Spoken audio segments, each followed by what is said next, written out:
Okay, so yes, no questions as reported speech. Okay, we're going to be presenting about that today. Um, Before we start, let's talk about what a clause is. So, what is a clause? Clauses are like mini sentences. That is, they have a subject and a predicate. A predicate is a verb plus an object. And clauses occur inside sentences. We'll see an example of what we mean by this later. But right now, let's look at their order. So, clauses have a subject, a verb, and an object. For example, here we have a clause, dogs eat meat and bones. The subject is dogs, the verb is eat, and the object is meat and bones. Let's look now at if-whether clauses. So here we have a sentence. He asks something, okay? Let's talk about if-whether clauses now. In a sentence, if-whether clauses function as a noun. So for example, our noun here is something, okay? Something is a noun. I can replace the noun something with a if-whether clause. If the key was in the car. You can see that when I replace something, a noun, with if the key was in the car, a if-whether clause, you can see how an if-whether clause functions as a noun. If-whether clauses start with if or whether, okay? So if, the subject, and again, it's a clause, so it has to have a subject and a verb. So here we have if, the subject, the key, and the verb was, okay? Moving forward, in reported speech, if-whether clauses are the object of a reporting verb. So here, our reporting verb is asks, and usually reporting verbs are communication verbs or thinking verbs, like mental processes. So for example, other examples of reporting verbs are say, state, tell, think, agree, suggest, ask, argue, question, and request.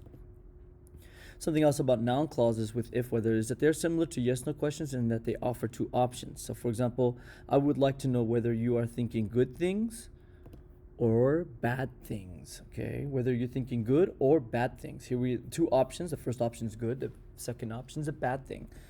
We can rewrite this. I would like to know whether you're thinking good things or bad things as a yes-no question. Are you thinking good things? It's a yes-no question. Okay, let's explore some of the ways that they offer two options. The first way is that you can provide a second option. So I don't know if I should date you or dump you. You can add not at the end. So I don't know if I should date you or not. Or you can also say I don't know whether I should date you or not. You can use if or whether for both the first and the second example.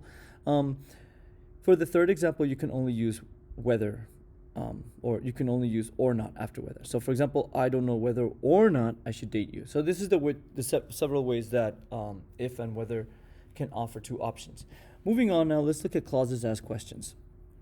Because if whether is a clause, it must have subject, verb, word order. But of course, we are reporting a yes-no question. Okay, so what is wrong in the sentences below? In the first one, I'm not sure whether is the student coming. In the second sentence, she can't decide if should she go. Okay, take about 5 seconds to find the error in both sentences.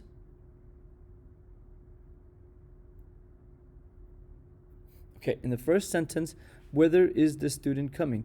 This is the student coming is written as a yes-no question. It doesn't have subject, verb, word order. So we need to move is to after the subject, the student. So I'm not sure whether the student is coming. This is the correct way. In the second sentence, she can't decide if should she study. Again, should she go is a question word order. We need to have sentence word order because it's a clause. So should needs to move after the subject she. So it gets rewritten as she can't decide if she should go. Let me show you the way that you maintain subject verb word order when you're writing when you're reporting a yes no question, because that's what we're studying. So for example, we have these yes no questions. Should she study? Is she here? Is she going? Has she finished? Did she go? These are perfect yes no questions, but they have yes question word order. And they don't work if you're reporting them. So for example, he asked if should she go. This needs to be rewritten. We need to move the modal after the subject. So should needs to move after the subject. He asked if she should study. Okay. The next, Jack asked whether is she here. Okay. Again, is she here is the subject word order. Question word order. We want sentence word order. So we need to move the be verb after the subject. So delete is and move it after she. Jack asked whether she is here. For the next one, Jack asked if is she going. Here is again, is she going is question word order. we need to move the be auxiliary after the subject. So delete is and move it after the subject. Jack asked if she is going.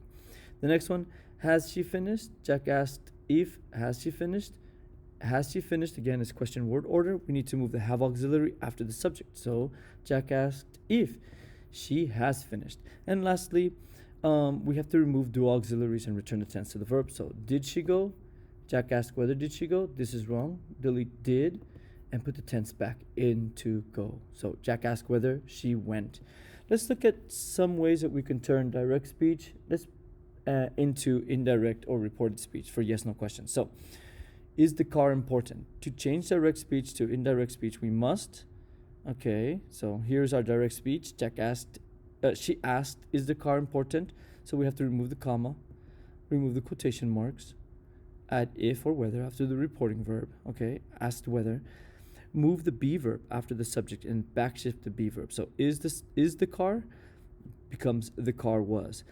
We only have to backshift if it's far in the past and the situation's not true anymore. Next, we remove the question mark. And what do we have?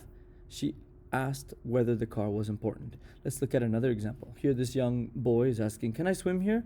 So we can change direct speech to indirect speech. So here's our direct speech. He asked, can I swim here?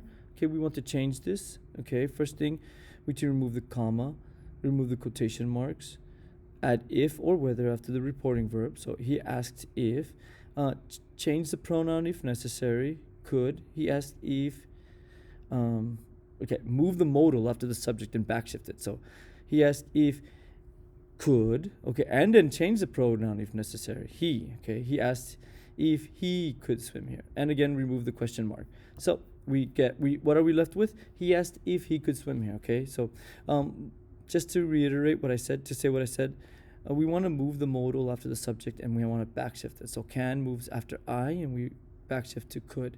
And we want to change the pronoun I to he, because when he says, can I swim here, he's not referring to me, he's referring to himself. So we have to change it to he. Okay, so he asked if he could swim here. Okay, quick summary.